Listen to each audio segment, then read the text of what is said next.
Okay, so we're at Talk About IT here in Amsterdam. Our topic today was international outsourcing, and Chris Smit was one of the speakers. He shared some experience about cultural differences.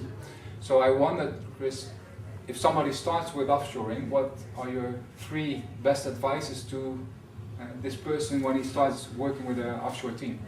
From a cultural perspective, I would consider being very important that you engage into understanding the other culture to the best of your ability. I mean, if you're going to take a plane to India, you have some time to wait in the airport, buy a book on India and not the sights and sounds of India, but get something more in depth on how the culture works as such.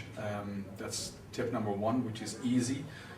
The other tip that could be helpful is be an observer of the other culture. And I've not known any culture that is offended by asking why certain things happen the way they happen. Yeah. Because you show an active interest in the other culture. Yeah. So that would be the second tip. And the third tip, maybe particularly for Dutch people, is get a better understanding of how your own culture is. What does the own Dutch culture look like? Why are we perceived as being either arrogant or direct or blunt as such? Yeah.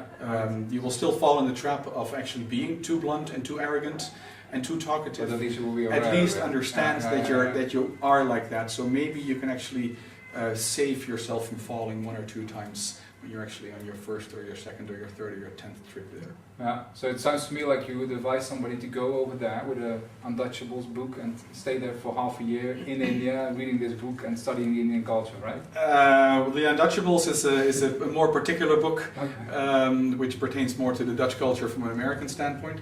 If you want a good understanding, then I would more advise you towards the direction of Professor Geert Hofstede. Right. He's written some excellent books, really practical about cultural differences, and that will help you a lot. Okay. So that's the book. Okay. Thanks a lot. You're welcome.